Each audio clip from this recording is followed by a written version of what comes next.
Bem, para as atividades desta primeira parte da manhã, compõe a mesa o coordenador, Dr. Leandro Romani, secretário da Associação Médico Espírita de São Paulo, e o palestrante, Dr. Décio Iandoli Júnior.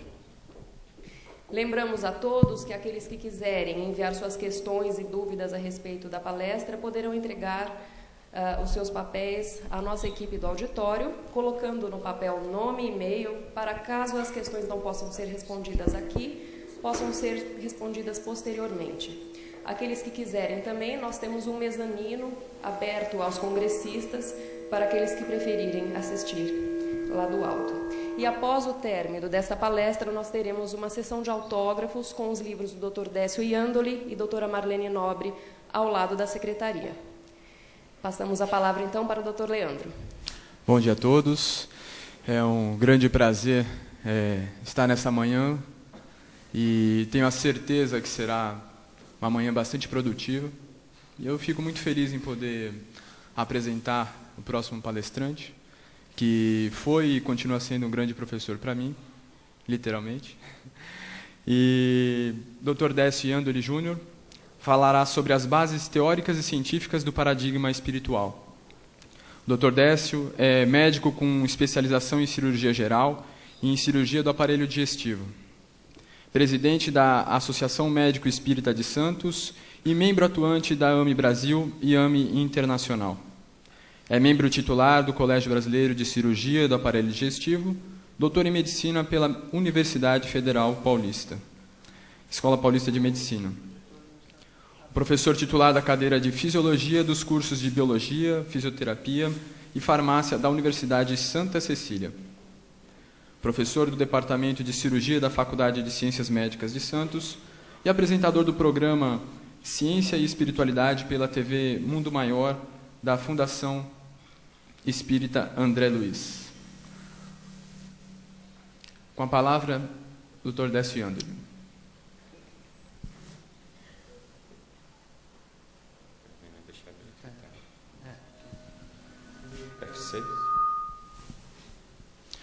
Lembramos a todos que ali na secretaria se encontra uma lista com os horários dos autógrafos que haverão durante o dia todo.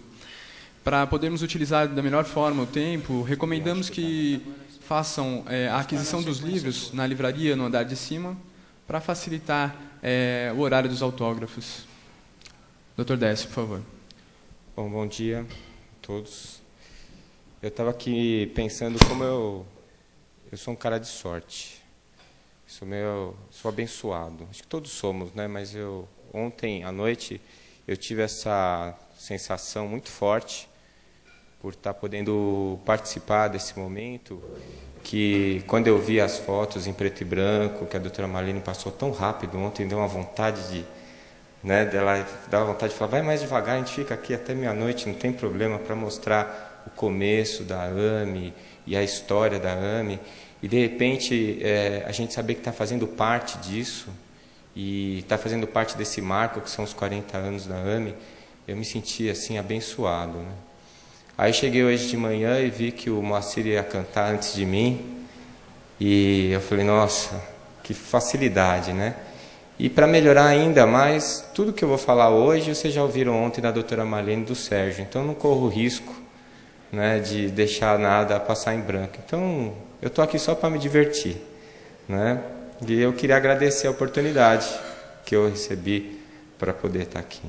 Então, o que eu vou falar hoje é o que foi falado ontem, que a doutora Marlene levantou os aspectos básicos e o Sérgio ainda teve a oportunidade de entrar um pouquinho naquilo que a gente tem começado a estudar sobre a biologia molecular e o estabelecimento dessa interface físico-etérica, que eu acho que é o próximo passo que a medicina vai dar. Então, eu queria começar definindo o paradigma, porque algumas palavras a gente fala, né? Que nem epistemologia, é bonito, mas a maioria das pessoas que falam não sabe o que significa. Então, paradigma, eu trouxe a definição de Thomas Kuhn, que é um epistemologista, é um cientista da ciência, né? O mais importante dos nossos tempos. E ele define paradigma assim, realizações científicas universalmente reconhecidas que durante algum tempo, aí eu grifei, fornecem problemas e soluções modelares, e eu grifei de novo, para a continuidade de praticantes de determinada ciência. O que eu achei importante demais nessa definição é que o Dr. Kuhn, ele deixa muito claro, primeiro, que é temporário, porque o paradigma é um instrumento. E conforme você avança no conhecimento e na tecnologia, os instrumentos vão ficando obsoletos, eles têm que ser modificados, aperfeiçoados. E, em segundo lugar, que eles são modelos. Na verdade, o paradigma não é a ciência, mas a maneira como ela está sendo feita. Não é? A gente tem o paradigma materialista, que é o paradigma que rege até hoje a nossa ciência, e essa que está sendo a grande transformação, que tem sido chamado por muitos autores de ciência newtoniana.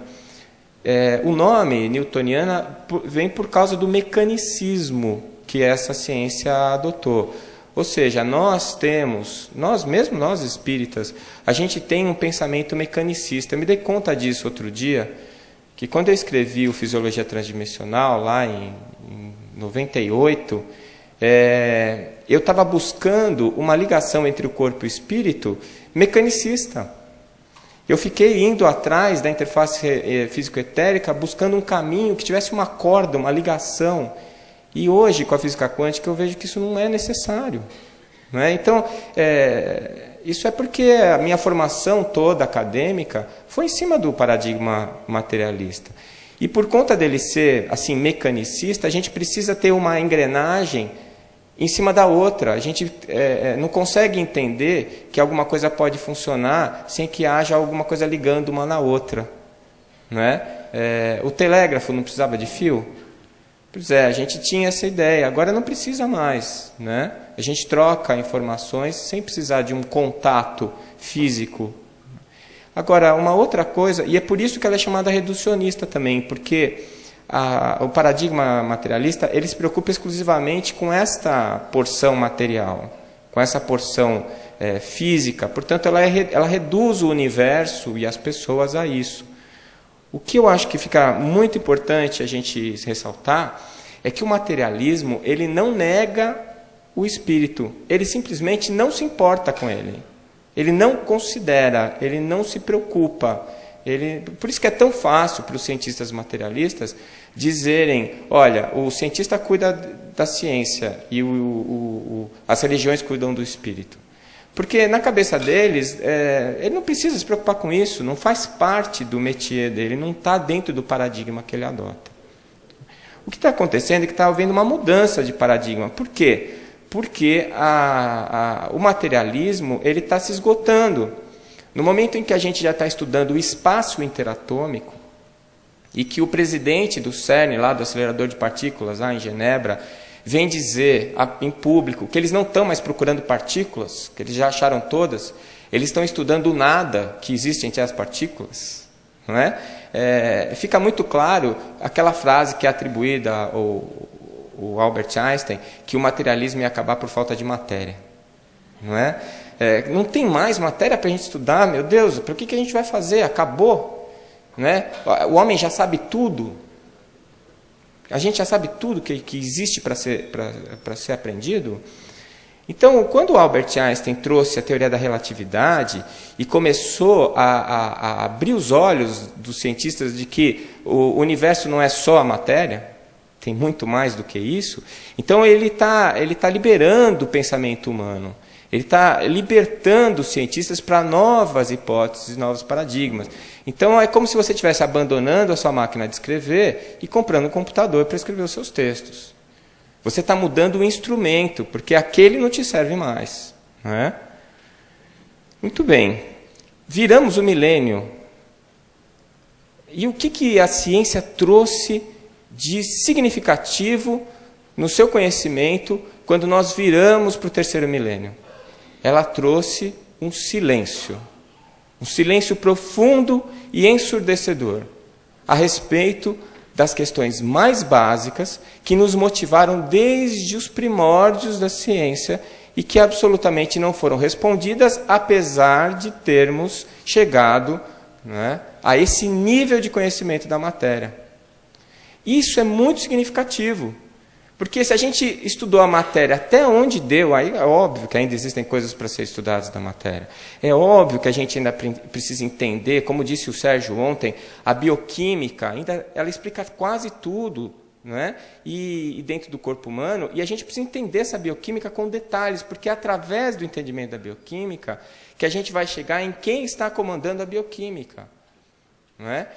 Então, é claro, existem muitas coisas para serem estudadas ainda, mas em termos conceituais, a gente chegou no fim, a gente esgotou o paradigma materialista. E esse silêncio a respeito de questões básicas da humanidade é que precisam ser respondidos. Eu cito como exemplo disso a própria genética. Então, em 1953, essa dupla, Dr. Watson e Dr. Crick, eles estabeleceram a forma helicoidal da molécula do DNA, que foi chamada na época de a molécula da vida. Porque acreditava-se que entendendo o DNA, compreendendo o DNA, a gente ia saber o que é a vida. A gente ia entender o que é o ser humano. E no pensamento mecanicista, onde o Sérgio chamou a atenção para isso, a gente teria que ter um gene para decodificar uma proteína. Afinal de contas, genes são bases nitrogenadas. É o ATCG. Só tem duas duplas. São 4 bases que só se associam em 2 duplas. Então, eu tenho ou AT ou TA, ou CG ou GC. E essas duplas, se alternando em posição e alternando as duplas, elas vão dar um código. E esse código determina uma proteína. Então, ontem o Sérgio perguntou o que fazem os genes. Decodificam proteínas. Mas existem genes que não decodificam proteínas. Existem genes que controlam genes que codificam proteínas. E o mais interessante disso é que esses genes que controlam os genes decodificadores, eles têm um controle também. E quem que controla esses genes? As proteínas que vêm do citoplasma. Aí quem controla as proteínas que vêm do citoplasma? As proteínas que comandam os receptores na membrana. E quem comanda essas proteínas? Nós vamos chegar sempre num nível, né, em que nós vamos precisar de uma inteligência, de alguém que elabore conscientemente determinada ação e a execute. Mesmo que essa execução ela seja, esse comando ele seja mascarado. E quanto maior o nível quanto maior o número de níveis entre a origem do comando e o efeito, mais escondido fica o comando. Então, a genética ela tinha essa ideia mecanicista de que cada gene faria uma proteína. E aí tinha aquela avaliação de que nós teríamos mais de 100 mil genes, porque a gente produz uma quantidade, um elenco de proteínas fantástico. Quando terminou o projeto Genoma, a notícia que espantou todo mundo, que fez muito materialista cair da cadeira, foi que a gente tem 25 mil genes, 24 e tanto, quase 25 mil genes. O problema de ter só 25 mil genes é que essa simpática amiguinha, a mosca da fruta, né? Você já viu essa mosquinha voando em volta da banana na sua fruteira e não sabia que ela era tão bonita, né? Esse pequeno indivíduo aí tem 15 mil genes. Até aí tudo bem, a gente tem 25, está ganhando. Né? Mas olha só, esse vermezinho aqui, tem esse nome complicado, Caenorhabditis, que é um parente da lombriga. Não é? Ele é muito estudado pelos cientistas porque é interessante que todos os indivíduos têm o mesmo número de células, dos 969, ponto. E é muito interessante isso, porque ela é muito regular, os indivíduos são muito semelhantes, então elas são muito estudadas. Ela tem 24 mil. Não é? É um ultraje. Não?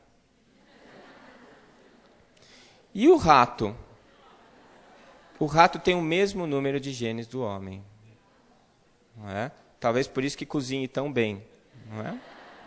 E o pior é que tem alguns vegetais que têm mais genes do que nós. Não é? E aí? Como é que a gente fica? Os genes eram a vida, o núcleo, era o comando de tudo. era o cérebro da célula? Pois os cientistas, quando eles começaram a fazer, tentar fazer os estudos para fazer os clones por transferência nuclear, eles percebiam que a célula de onde eles tiravam o núcleo, ela não morria. Ela ficava viva por 2 ou 3 meses. Olha, gente, isso é uma coisa que os cientistas já conhecem desde a década de 70. Ora, se o núcleo é tão importante para o funcionamento da célula, se eu tiro ele, a célula tinha que parar. Não para. Ela não para. Continua se relacionando, produzindo proteínas. Então, os genes não são tão importantes quanto a gente imaginava. Não é? Aliás, eles não comandam a célula. Eles são um arquivo. Um arquivo. Eu costumo dizer que nos genes você tem a receita do bolo. E quando você quer cozinhar um bolo, você escolhe o sabor, não é? E vai lá na gaveta, vê a receita do bolo daquele sabor que você quer, bolo formigueiro. Minha avó fazia, uma delícia. Aí você pega, vai lá, abre o bolo formigueiro, leva para a cozinha e faz o bolo. A cozinha é o citoplasma. É lá que tem o forno, que é o ribossomo. Aí, com a receita e com os aminoácidos e com os ingredientes, você cozinha e o bolo sai, o bolo é a proteína. Então, ali, quando eu preciso produzir uma proteína nova, quando eu tenho que renovar alguma coisa, mudar alguma coisa do repertório celular, aí eu vou atrás desses arquivos que estão lá no citoplasma. E isso daí, essa baixa quantidade de genes, né? essa quase que insuportável comparação do homem com um rato, né? Quando eu era pequeno, dizia, você é um homem ou um rato?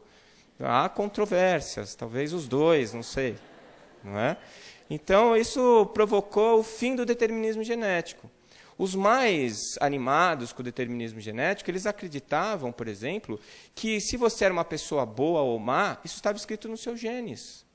Então vinha aquela história, imagina, a mulher foi estuprada, então ela vai ter um filho que é um estuprador. Se o pai era assassino, o filho vai ser assassino.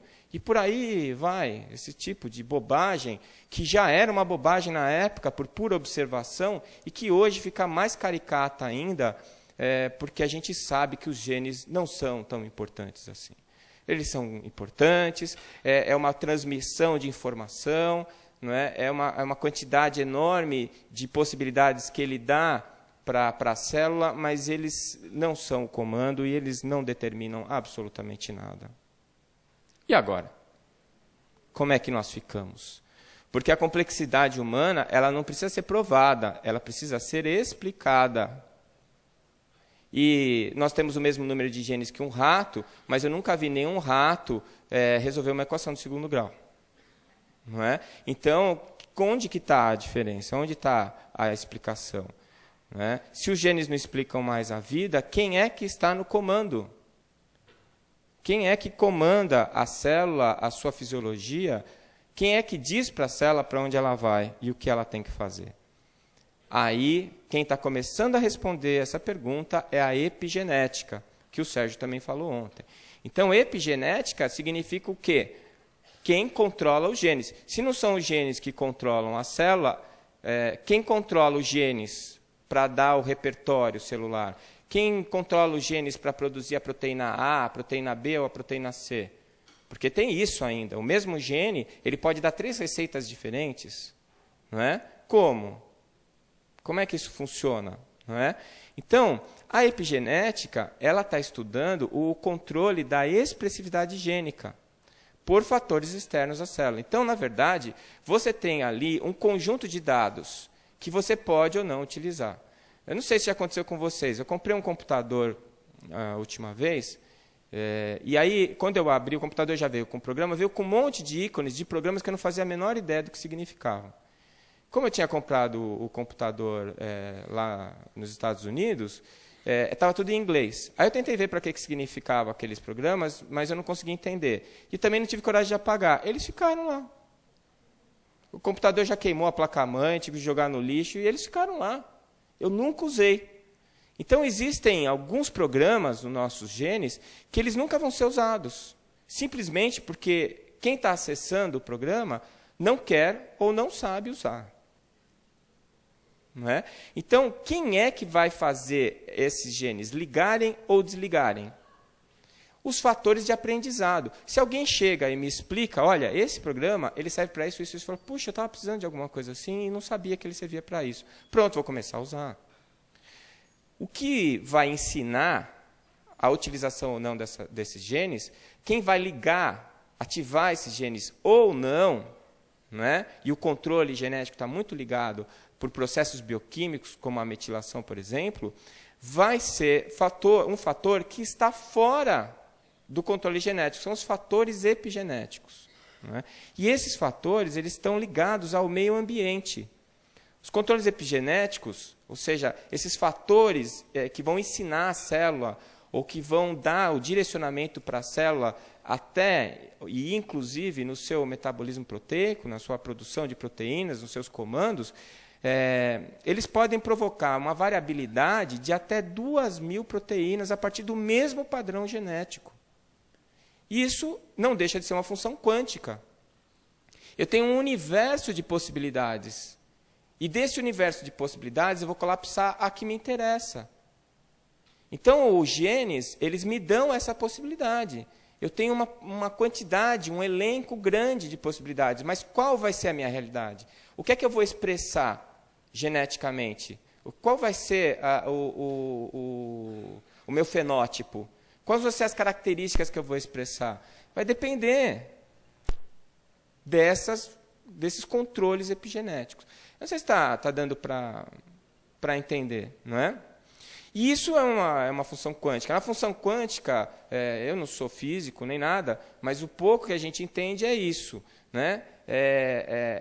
A física quântica ela diz exatamente isso. Existem as partículas podem se comportar como onda ou como partícula. A matéria pode se comportar como onda ou como partícula.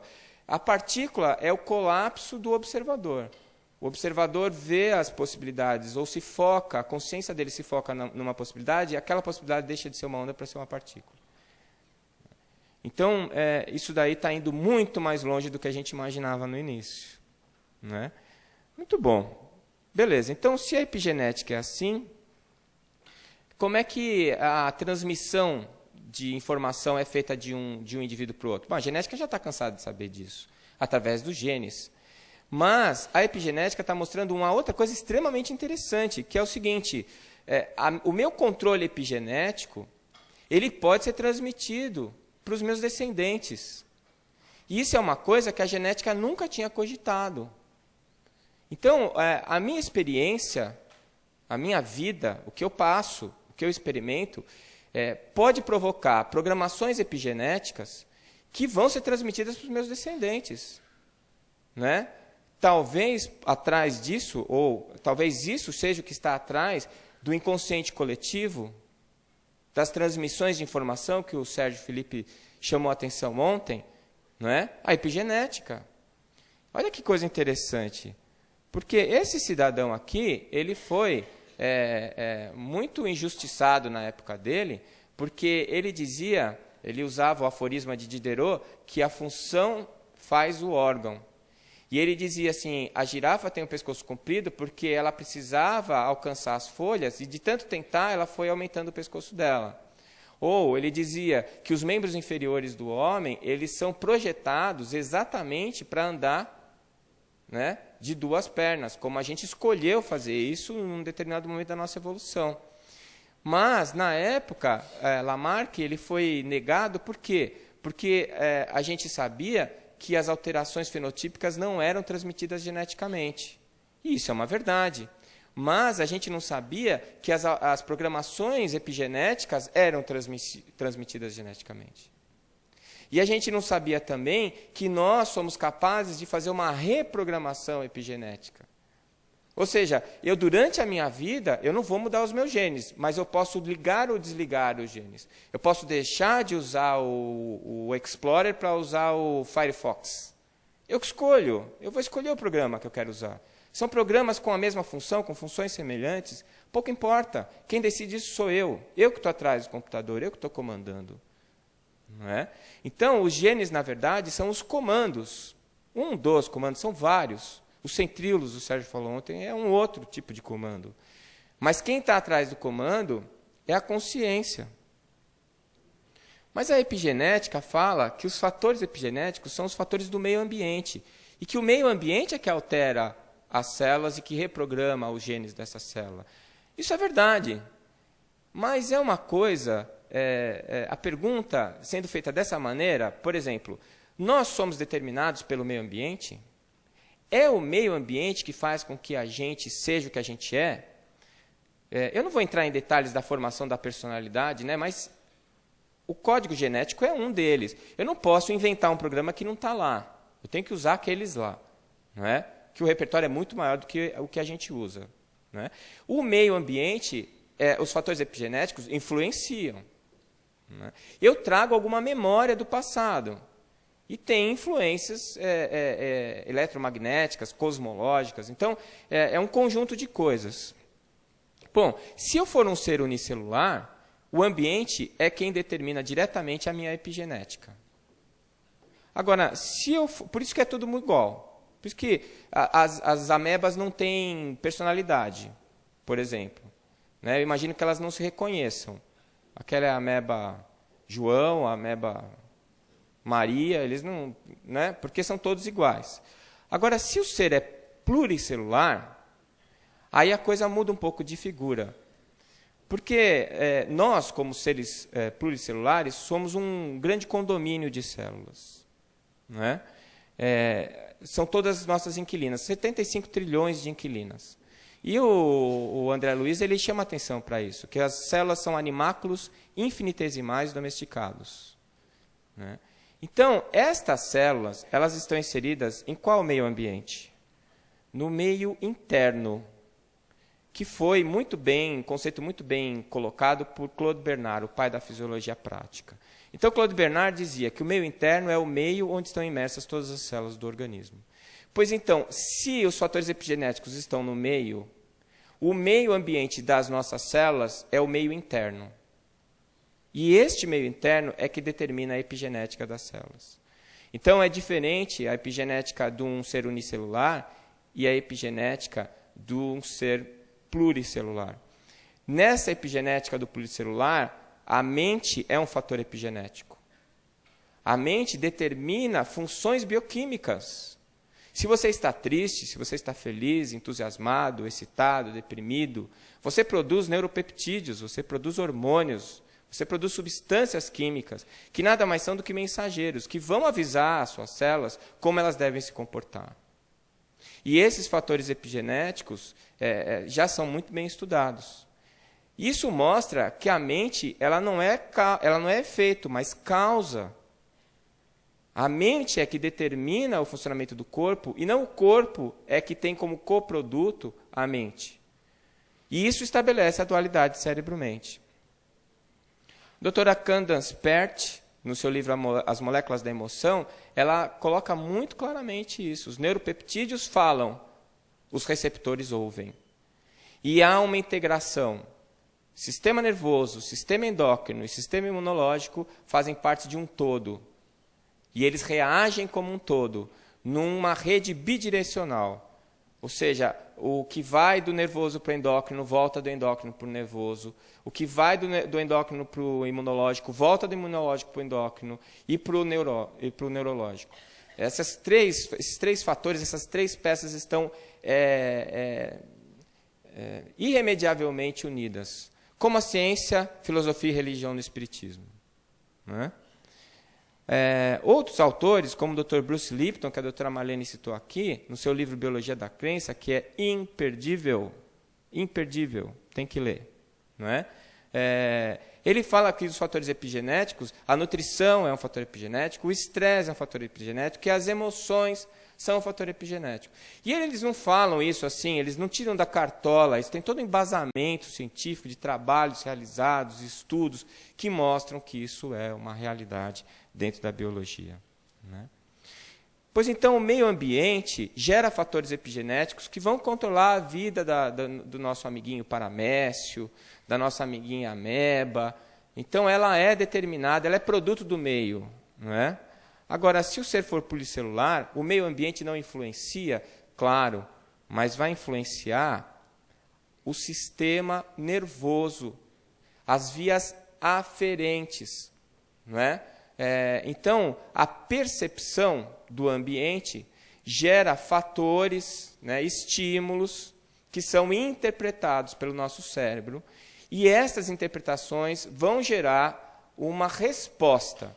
Então, o que está acontecendo ao meu redor produz estímulos. Eu sou capaz de captar esses estímulos e processar esses estímulos. Eu vou processar esses estímulos da maneira como eu escolher, eu como consciência, como mente.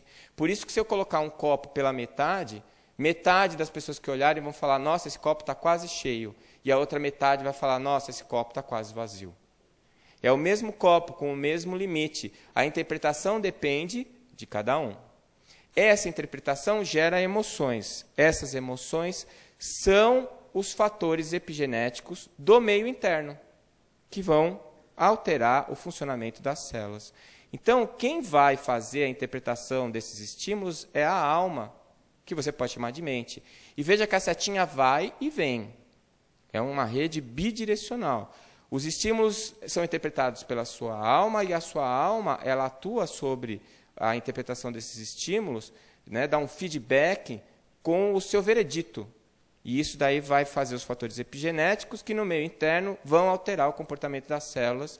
E este comportamento alterado das células dá um feedback para o meio interno, que também você vai perceber, isso vai voltar para a sua alma, e vai ficar nesse vai e volta, como a máquina de lavar roupa, que fica indo e voltando a roupa, para você poder metabolizar isso e interagir com o meio. Se não fosse assim, a gente não aprenderia nada. Né? Não vem só da alma para o corpo, mas também vai do corpo para a alma. Então, a física quântica é muito importante. Ela fala do corpo biológico como um colapso quântico, né? É o colapso quântico da mente, do observador.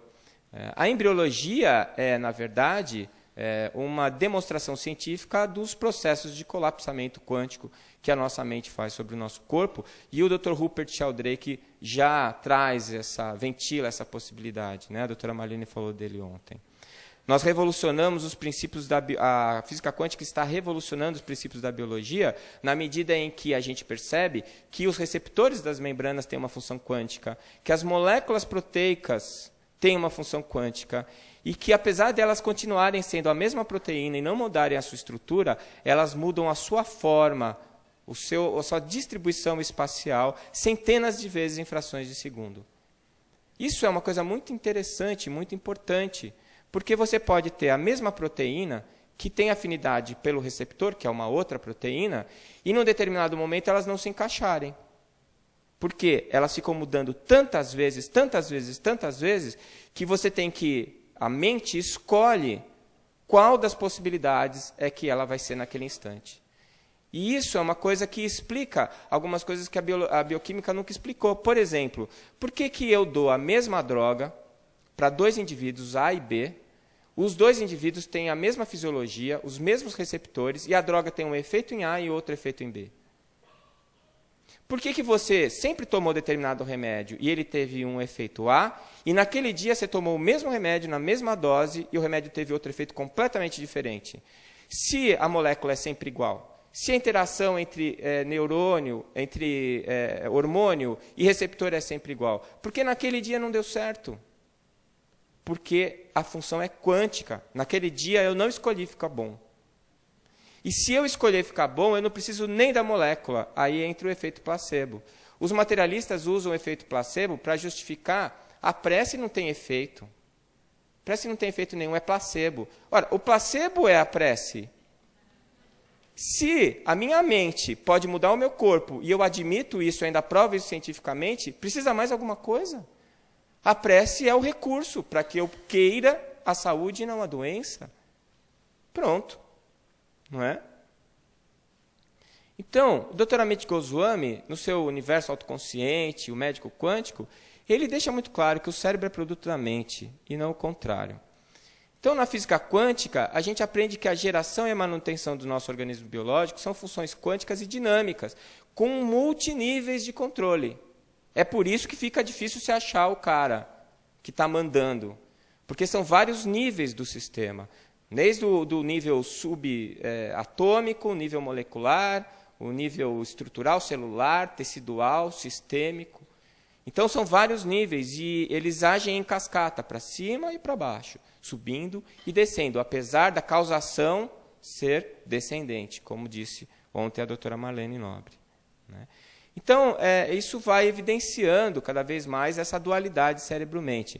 Existem algumas pesquisas que já foram realizadas mostrando isso, e as lembranças de vida passada são um exemplo típico. Eu tentei colocar aqui a foto do Dr. Banerjee, não achei nenhuma. Aliás, se alguém tiver, por favor, me mande. Entrei na internet, nunca consegui ver a carinha do Dr. Banerjee, né? E o Dr. Ian Stevenson, grandes pesquisadores que mostraram, comprovaram cientificamente a reencarnação como lei biológica. Experiência de quase morte começou lá com a doutora Kubler-Ross, o Dr. Pim Van Lommel, que a doutora Marlene citou ontem, o Dr. Melvin Morse, que ela citou ontem também, e que eu não vou voltar a falar sobre eles porque ela já falou ontem. Experiência de quase morte é uma evidência científica da dualidade cérebro-mente. A mente e a consciência existem mesmo com o cérebro inativo, né? Depois, terapia de vidas passadas. Tem vários terapeutas de vida passada, mas eu estou chamando a atenção aqui do Júlio porque eu considero ele um marco dentro da ciência espírita, porque ele foi lá e fez um trabalho com PET scan mostrando que neurofisiologicamente aquilo não eram lembranças, não eram imagens criadas, não eram representações, eram lembranças com conteúdo emocional. Então ele deu um passo à frente, ele está dizendo alguma coisa a mais, não é? Quais são os próximos passos? Neurofisiologia da mediunidade. Será que dá para a gente ir atrás disso? Dr. Nubur Fakuri, eu considero um pioneiro na área, né? Livre docente de neurocirurgia da Unicamp, ele vem trazendo hipóteses, levantando possibilidades. O Sérgio Felipe, estudando a fisiologia da glândula pineal, a importância da glândula pineal na percepção, na mediunidade, são exemplos de estudiosos que estão trazendo hipóteses, possibilidades, não é? Estão trazendo informações. O trabalho de mestrado do Sérgio mostrando as possibilidades diamagnéticas dos cristais dentro da glândula pineal. E aí volto a falar do Júlio. Não é porque ele é meu amigo, não, mas eu admiro ele mesmo, não é? Porque o Júlio agora ele já está dando um passo à frente também na neurofisiologia da mediunidade. Porque ele levou médiuns brasileiros lá para os Estados Unidos e, junto com o Dr. Andrew Newberg, ele está estudando o que acontece no cérebro destas pessoas quando elas estão psicografando. Então, isso é caminhar para frente, isso é produzir conhecimento, isso é produzir ciência, não é? Eu, por exemplo, não sou um cientista, não me considero. Eu não produzo conhecimento, eu reproduzo. Então, a minha tarefa é pegar o que está revelado e o que a ciência está dizendo e mostrar como elas se encaixam direitinho, não é? Como as coisas estão acontecendo. A transcomunicação instrumental, eu confesso para vocês que eu sempre ouvi de longe, né? E agora, esse final de semana, eu tive uma experiência junto com a doutora Irvênia e com a Sônia Rinaldi, de experiência de transcomunicação instrumental. Extremamente interessante, válido, não é coisa de louco, não é um negócio muito bem embasado. E que tem resultados muito significativos, importantes mesmo. Então, eu fiquei convencido, nesse final de semana, que no futuro a gente não vai precisar do médium. Quem vai fazer a mediação entre a sua conversa com o espírito é o aparelho eletrônico, né? Isso vai reduzir o animismo, vai melhorar a qualidade da comunicação. E quem começou isso foi o Dr. Hernani Guimarães, né? São bases, né? São as bases dessa nova ciência, desse novo paradigma, não uma nova ciência, a mesma ciência com um novo paradigma. A reencarnação como lei biológica, o Dr. Hernani já falava isso, o Dr. Ian Stevenson trouxe isso de uma maneira muito consistente, o Dr. Rupert Sheldrake e o Bruce Lipton agora, né? Eu confesso que quando eu abri o livro, eu estava meio cético. Aí, quando eu estava no penúltimo capítulo, eu falei, putz, quase perfeito, só faltou ele falar da reencarnação. Aí ele vai no último capítulo e ele conclui que não há outra explicação senão a reencarnação para explicar a biologia. Aí eu dei um beijo no livro, né, e guardei ele num lugar que eu vejo ele toda vez, que eu olho ele toda vez, né? Mas é o caminho, é o caminho.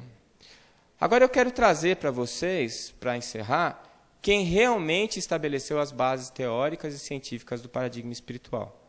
quem realmente abriu os caminhos e estabeleceu o nosso ponto de partida foi o senhor Allan Kardec, né? Cientista, e que estabeleceu conceitos absolutamente revolucionários para a sua época. Conceitos absolutamente revolucionários para a nossa época. Nós que ainda somos compartimentalistas, né, cartesianos, não conseguimos perceber que o conhecimento humano ele não pode ser compartimentalizado. Não dá para eu ser só cientista, não dá para eu ser só um filósofo, não dá para eu ser só um espiritualista. Eu preciso ser as três coisas ao mesmo tempo. Agora, a humanidade vai saber disso, porque apesar deles terem rejeitado e muita gente não gostar do Kardec, tem o filósofo Edgar Morin, que está dizendo a mesma coisa. Não há como você dividir a ciência. O conhecimento humano não é divisível. E isso é tão revolucionário que nem os espíritas conseguem entender. Assim, não, para mim, espiritismo não é religião, é ciência. Não, para mim, espiritismo é ciência, não é religião, não é ciência. E aí você vai num centro falar de ciência, os caras torcem o nariz. Você vai no outro falar de religião, eles torcem o nariz. Né? Quer dizer, não entendeu, não compreendeu. Mas o Kardec já sabia isso. Né? Edgar Morin também sabe. E depois do trabalho de Kardec, vem a complementação, a contextualização, a atualização do Espiritismo. Tem muita gente que fala que o Espiritismo precisa ser atualizado. Quem precisa ser atualizado é quem fala isso. Ele que pega os livros de André Luiz e leia. Porque ali, 90% do que eu leio ali, eu não consigo alcançar ainda. Né? Ou eu sou muito burro, ou ele nunca leu André Luiz. As duas possibilidades são verdadeiras. Não é? Então, André Luiz e Emmanuel trouxeram de uma maneira tão consistente essas novas bases que dá a possibilidade para eu fazer parte deste movimento médico espírita. Com todas as minhas limitações, eu consigo ler André Luiz e dentro do que eu ainda não consegui entender dele, eu vou atrás, na ciência, da comprovação. E acho. E aí eu monto a palestra e venho aqui, falo para vocês e acumulo os meus bônus hora. Muito obrigado.